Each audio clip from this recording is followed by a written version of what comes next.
আসসালামু আলাইকুম। অবিরাম বাংলা সংবাদে সবাইকে স্বাগত জানাচ্ছি আমি শারমিন সালাম। শুরুতেই বিআরবি কেবলস সংবাদ শিরোনাম। টঙ্গীর তুরাগ তীরে বিশ্ব ইজতেমার দ্বিতীয় ধাপের শেষ দিনে ইবাদত বন্দেগীতে মশগুল মুসল্লিরা। আখিরি মোনাজাত বেলা 12টায়।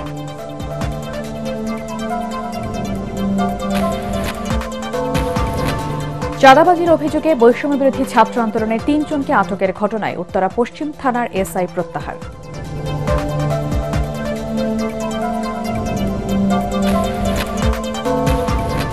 শিক্ষার্থীদের আন্দোলনের মুখে জাহাঙ্গীরনগর বিশ্ববিদ্যালয়ে ভর্তি পরীক্ষায় পোষ্য কোটা বাতিল ঘোষণা। কোটা বহালের দাবিতে কর্মবিরতির ঘোষণা কর্মকর্তা কর্মচারী ঐক্য পরিষদের। এবং বিনা নোটিশে উচ্ছেদের প্রতিবাদে অনির্দিষ্টকালের জন্য ধর্মঘটে উত্তরবঙ্গের পেট্রোল পাম্প মালিক ও ট্যাঙ্ক লরি শ্রমিকরা।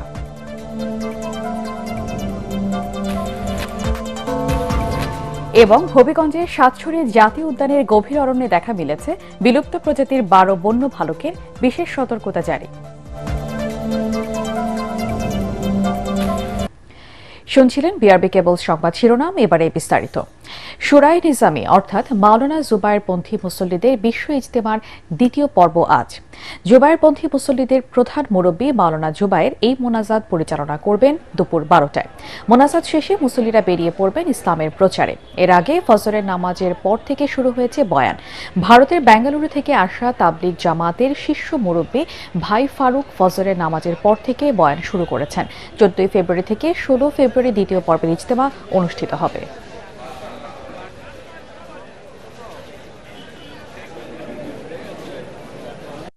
আজকে এটার দ্বিতীয় ধাপ আখেরি মোনাজাতের মধ্য দিয়ে শেষ হবে। এই ধাপে আমাদের প্রায় 22টি জেলা সহ ঢাকার একাংশ অংশগ্রহণ করেছিল এবং এই অংশটা দিয়েই টঙ্গী আমাদের যে 160 একর জমি তা কিন্তু কানায় কানায় ভরপুর এবং আমরা ধারণা করছি আমাদের আখেরি মোনাজাতের মধ্য দিয়ে যা আমরা দেখতেছি যে প্রায় 30 লক্ষাধিক মুসল্লি দোয়ায় অংশগ্রহণের জন্য টঙ্গী মাঠ এবং আশপাশে অবস্থান করেছে।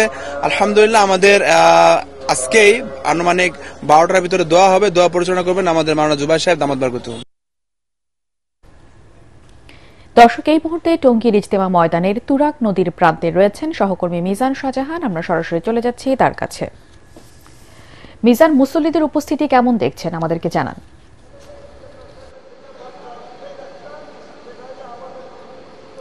শারমিন, আপনাকে ধন্যবাদ।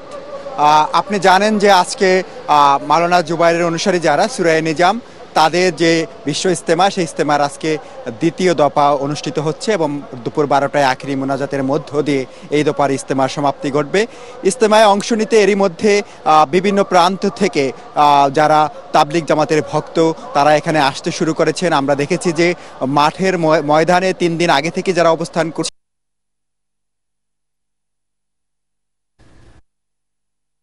ভারতীয় মুফতি এখানে বয়ান করছেন।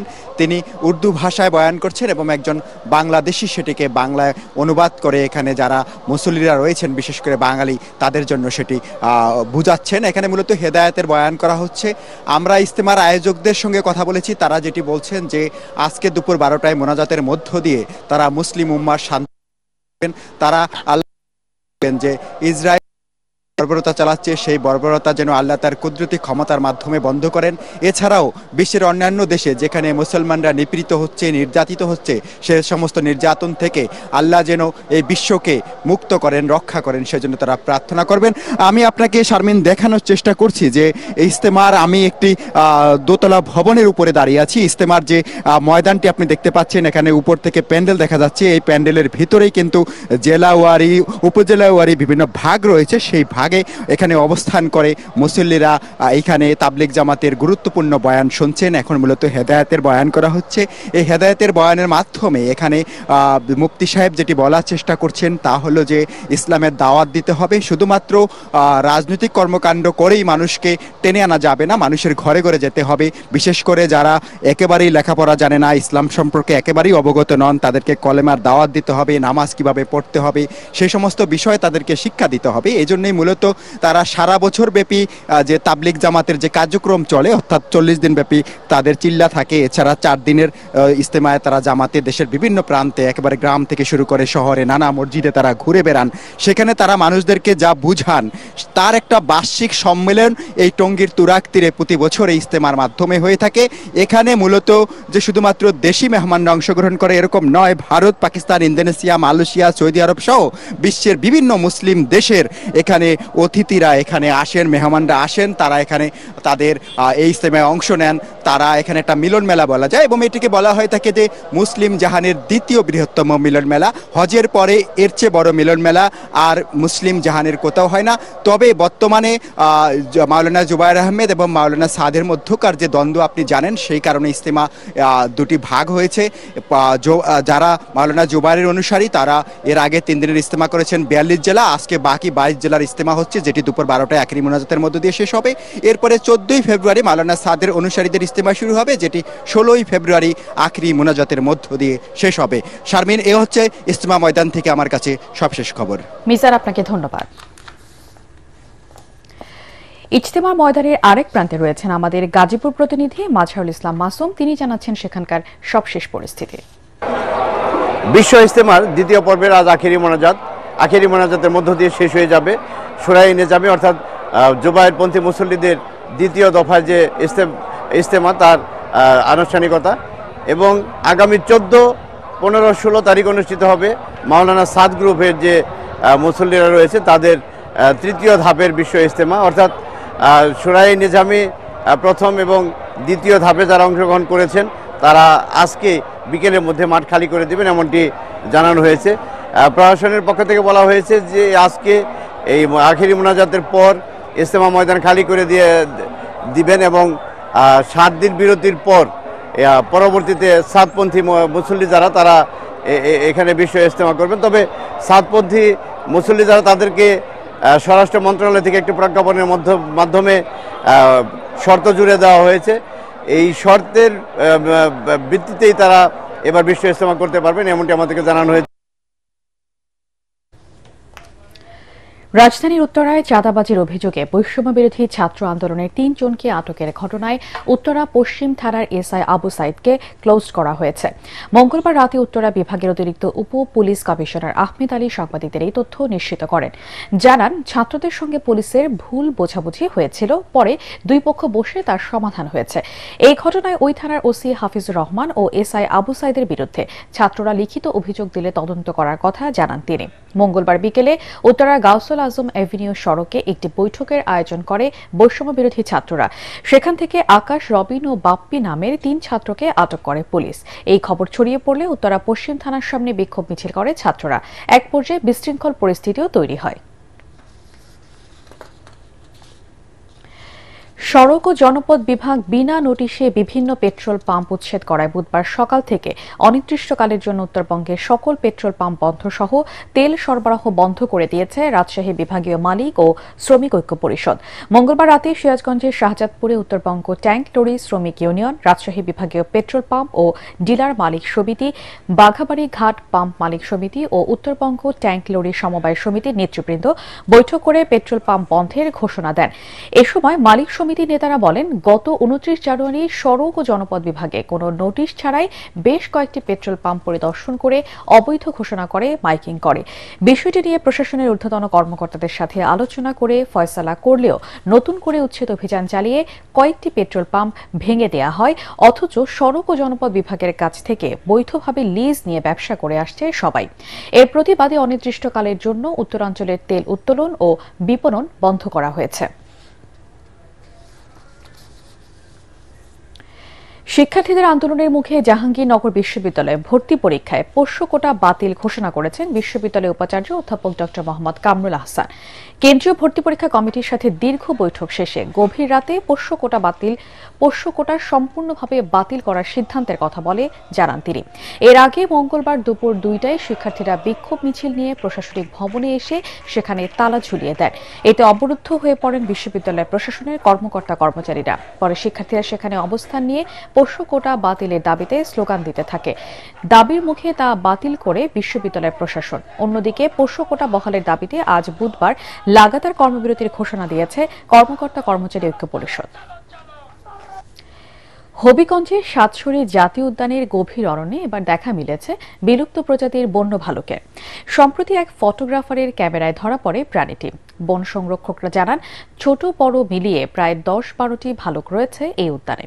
উদ্যানে ভালুকের অস্তিত্ব মেলা এলাকায় যেমন চাঞ্চল্য সৃষ্টি হয়েছে, তেমনি ভালুক দেখার জন্য উদ্যানে ভিড় বাড়ছে পর্যটকদের। এরপর উদ্যানের ভেতরে জনসাধারণের অবাধ চলাফেরায় বিশেষ সতর্কতা জারি করেছে উদ্যান কর্তৃপক্ষ। হবিগঞ্জ প্রতিনিধি আব্দুল হালিমের রিপোর্ট, জানাচ্ছেন তামান্না জেনিফার। ভালুকটি এশিয়াটিক ব্ল্যাক জাতের বিলুপ্ত প্রজাতির, এমনটাই ধারণা বন বিভাগের। এরা অত্যন্ত আক্রমণাত্মক হয়। বুকে ইংরেজি ভি বর্ণের মতো সাদা দাগ থাকে, যা দেখতে অনেকটা অর্ধেক চাঁদের আকৃতির মতো। এ কারণে ভালুকটি চাঁদ ভালুক নামেও পরিচিত। ভালুকের এই প্রজাতিটি মাংসভোগ গোত্রের হলেও কীটপতঙ্গ, ফলমূল ও মধু খায়। সাধারণত মানুষকে আক্রমণ না করলেও দুই পায়ে দাঁড়িয়ে শিকারী বা শত্রুকে ভয় দেখায়। অনেক ভাল্লুক আমি দেখছি, কালো ভাল্লুকটা। আর ভাল্লুকগুলা থাকার কারণে আমরা পর্যটকদেরকে গভীরে যাওয়ার জন্য সাবধান করি। আমরা বেশি ভিতর দিকে যাইতে চাইতেছি না। আসলে ভাল্লুকরা অনেক সময় হিংস্র হয়ে যায়, মানুষের সামনাসামনি পড়লে ক্ষয়ক্ষতি করতে পারে। ইন্ডিয়া থেকে নাকি অলওয়েজ ভালুক শিকার করতে চায়, বাট আমরা চাচ্ছি এই ভালুকটাকে শিকার বন্ধ করার জন্য দুই দেশ মিলে সম্মিলিতভাবে আমরা এটা বন্ধ করব। I will request to the people be safe and be careful from the bear. ছোট বড় মিলিয়ে প্রায় 10-12টি ভালুক রয়েছে এই উদ্যানে। এদের অস্তিত্ব রক্ষায় টহল জোরদার করেছে বন কর্মকর্তা। ভালুকগুলা যে সংখ্যা, এবং আমরা এটা আশা করি যে আমাদের নানান রকম আমাদের সাথে স্টেক হোল্ডার আছেন বা রিসার্চাররা আছেন, তারা আসলে প্রকৃত সংখ্যাটা এবং তাদের যে অবস্থানটা, তাদের সাথে আমাদের কাজ করে আমরা এটা আসলে আরো বিস্তারিত জানতে পারব। সাতছড়ি বনে এশীয় ভালুকের উপস্থিতিকে সুখবর বলেই মনে করছেন বন কর্মকর্তারা। সাধারণত বন্যপ্রাণী মানুষকে আক্রমণ করে না, কিন্তু যখন আর বাচ্চা টাচ্চা হয়, ওই মুহূর্তে যদি সামনে কাউকে পায় আক্রমণ করতে পারে। এই জন্য গভীর বনে প্রবেশের সময় একটু সতর্ক হয়ে প্রবেশ করতে হবে। বাংলাদেশ বন অধিদপ্তরের বন্যপ্রাণী ও জীববৈচিত্র্য সংরক্ষণ কর্মকর্তা এবং বন্যপ্রাণী গবেষকরা জানান, এক সময় দেশের পার্বত্য অঞ্চল, বিশেষ করে সিলেট, চট্টগ্রামের মিশ্র চিরসবুজ পাহাড়ি বনের গহীন অরণ্যে উল্লেখযোগ্য পরিমাণ ভালুকের বাস ছিল। কিন্তু নগরায়নের প্রভাব, খাদ্যের অভাব এবং পাচারের কারণে প্রাণীটি বিলুপ্ত হতে বসেছে। Bureau report, ATN Bangla. Khulna metropolitan পুলিশের পুরস্কার ঘোষিত 12 শীর্ষ সন্ত্রাসীর অন্যতম সাকিবুর রহমান জিতু সহ তার 3 সহযোগীকে গ্রেফতার করেছে ডিবি পুলিশ। নগরীর সঙ্গীতা হোটেল থেকে তাদেরকে গ্রেফতার করা হয়। গ্রেফতারকৃত অন্য 3 জন হল জাহাঙ্গীর হোসেন মিয়া, শাওন ও সোহেল রানা ওরফে উজ্জ্বল শেখ। খুলনা মেট্রোপলিটন পুলিশের অতিরিক্ত কমিশনার কুতুবুদ্দিন মঙ্গলবার সন্ধ্যায় প্রেস ব্রিফিংয়ে বলেন, শীর্ষ সন্ত্রাসী জিতুর বিরুদ্ধে হত্যা, ডাকাতি, চাঁদাবাজি, মাদক সহ 14টি মামলা রয়েছে। তার সহযোগীদের বিরুদ্ধেও রয়েছে অসংখ্য মামলা। তালিকাভুক্ত এসব সন্ত্রাসীকে দীর্ঘদিন ধরে অভিযান চালিয়ে গ্রেফতার করা হয় বলে জানান তিনি।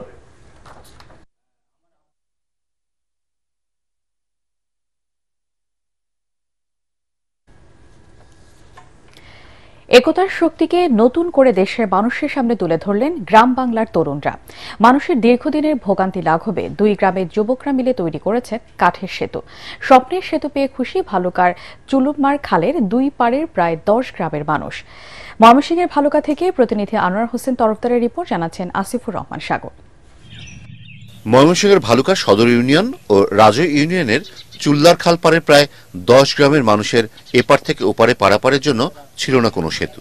একমাত্র ভরসা বাঁশের সাঁকো দিয়ে ঝুঁকি নিয়েই চলাচল করতে হতো সবাইকে। প্রায় ঘটত দুর্ঘটনা। এই 2 পাড়ের স্কুলের ছেলে মেয়ে, অনেক ছেলে মেয়ে আনিগুনি করে। এটা ছিল শাকের এবং গুদারা, এটা যাতায়াতের অসুবিধা অনেক দিন ধরেই। এত বছর হিন্দিকে আমরা আনাগোনা করাতে কষ্ট হয়। আঙ্গুর ব্যবসা যুবক বয়স তারা কইছে তারা করতেছে, দীর্ঘদিনের এই ভোগান্তি দূর করতে 2 পাড়ের যুবকরা উদ্যোগ নিয়ে নিজেরাই তৈরি করেছেন কাঠের সেতু। এরপর সবার প্রশংসায় ভাসছেন তারা। একটি ভালো ব্রিজ যেন সরকারের কাছে আশা করি আগামীতে যে আমাদের একটি ব্রিজ করে দেয়। পরবর্তী সরকারের কাছে আকুল আবেদন যেন ঢালাই ভাবে সুন্দরভাবে ব্রিজটা করে দেয় আর কি।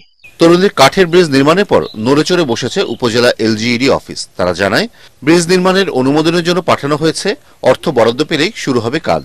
এলজিডি থেকে এটা অনূর্ধ্ব 100 মিটার ব্রিজ প্রকল্পের যাবতীয় তথ্যগুলো আমরা পাঠিয়ে দিয়েছি।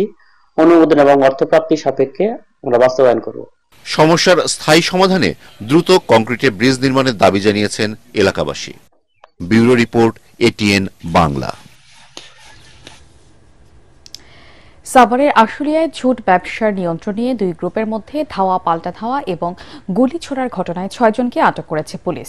আশুলিয়ার বাইপাইল কাইচাবাড়ি এলাকায় এই ঘটনা ঘটে। পুলিশ জানায় মঙ্গলবার বিকেলে কাইচাবাড়ি এলাকায় ঝুট ব্যবসার নিয়ন্ত্রণ নিতে দুই গ্রুপ মুখোমুখি অবস্থান নেয়। এ সময় দুপক্ষই অপরপক্ষকে লক্ষ্য করে গুলি ছোড়ে। ঘটনাস্থলে গিয়ে 6 জনকে আটক করে পুলিশ। স্থানীয়রা জানায় দীর্ঘদিন ধরে প্রুডেন্ট ফ্যাশন লিমিটেড কারখানায় ঝুট ব্যবসা করছিলেন স্থানীয় হারুন মণ্ডল। কিন্তু সরকার পরিবর্তনের পর আলমগীর নামের এক ব্যক্তি নতুন করে এই ব্যবসা নিয়ন্ত্রণের চেষ্টা চালায়। মঙ্গলবার বিকেলে হারুন মণ্ডল ট্রাকে মালামাল তোলার সময় অস্ত্র নিয়ে হামলা চালায় আলমগীর গ্রুপের সদস্যরা। এ সময় স্থানীয়রা পুলিশকে খবর দেয়। পরে পরিস্থিতি নিয়ন্ত্রণে নেয় আইনশৃঙ্খলা বাহিনী।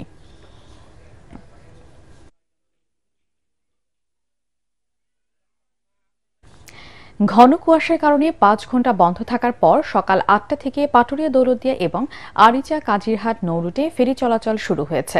কাজিরহাট যাওয়ার পথে ফেরি হামিদুর যাত্রী পরিবহন নিয়ে যমুনা নদীতে নোঙর করতে বাধ্য হয়।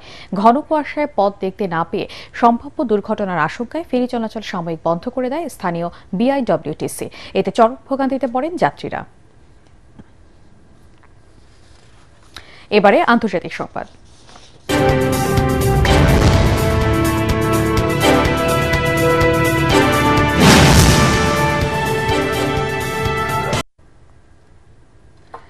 ভারতের দিল্লি বিধানসভার ভোট গ্রহণ চলছে। এই নির্বাচনের মাধ্যমে নির্ধারিত হবে টানা চতুর্থবারের মতো দিল্লির ক্ষমতায় আবারও আম আদমি পার্টি আসছে নাকি তাদের হারিয়ে 27 বছর পর দিল্লির দখল নেবে বিজেপি।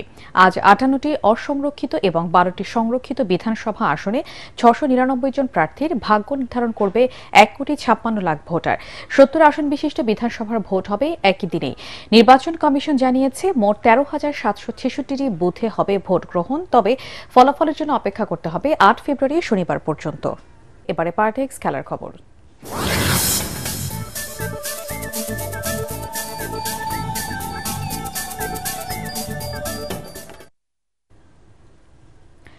বিপিএল এর ফাইনালে ওঠার মিশনে সন্ধ্যায় মাঠে নামবে চিটাগং কিংস ও খুলনা টাইগার্স।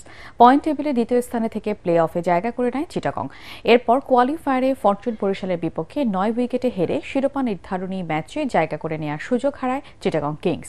অন্যদিকে 4 নম্বর দল হিসেবে বিপিএল এর প্লে অফ নিশ্চিত করেছে খুলনা। রংপুর রাইডার্সকে 9 উইকেটে বিধ্বস্ত করে তারা এলিমিনেটর ম্যাচ নিশ্চিত করে। লিগ পর্বে দু দলের 2 সাক্ষাতে একবার করে ম্যাচ জিতেছে খুলনা ও চিটাগং। মিরপুরে সন্ধ্যা 6:30টায় মাঠে নামবে দু দল। স্বীকৃত টি-20তে সর্বোচ্চ উইকেট শিকারের বিশ্ব রেকর্ড গড়লেন আফগানিস্তানের রশিদ খান। রাতে ওয়েস্ট ইন্ডিজের ডোয়াইন ব্রাভোকে 2-এ ঠেলে এই সংস্করণে সবচেয়ে বেশি উইকেট নেয়ার বোলার হয়ে গেছেন সময়ের সেরা লেগ স্পিনার। দক্ষিণ আফ্রিকা টি-20তে পাল রয়্যালসের দুনিত ভিল্লা লাগে এবং দিনেশ কার্তিককে আউট করে ক্যারিয়ারে 633 উইকেট নেন এই স্পিনার। ব্রাভোর চেয়ে 121 ম্যাচ কম খেলে এমন কীর্তি গড়লেন 25 বছর বয়সী বোলার।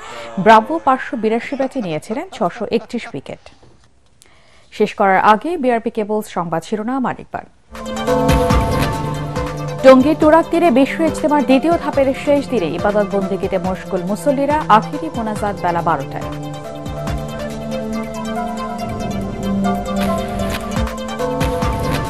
চাঁদাবাজির অভিযোগে বৈষম্য বিরোধী ছাত্র আন্দোলনের 3 জনকে আটকের ঘটনায় উত্তরা পশ্চিম থানার এসআই প্রত্যাহার।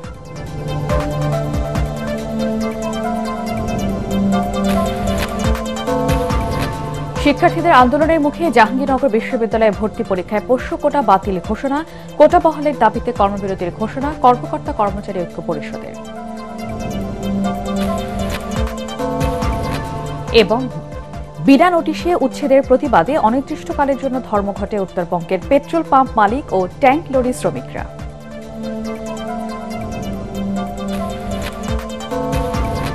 এবং হবিগঞ্জের সাতছড়ি জাতীয় উদ্যানের গভীর অরণ্যে দেখা মিলেছে বিলুপ্ত প্রজাতির 12 বন্য ভালুকের, বিশেষ সতর্কতা জারি।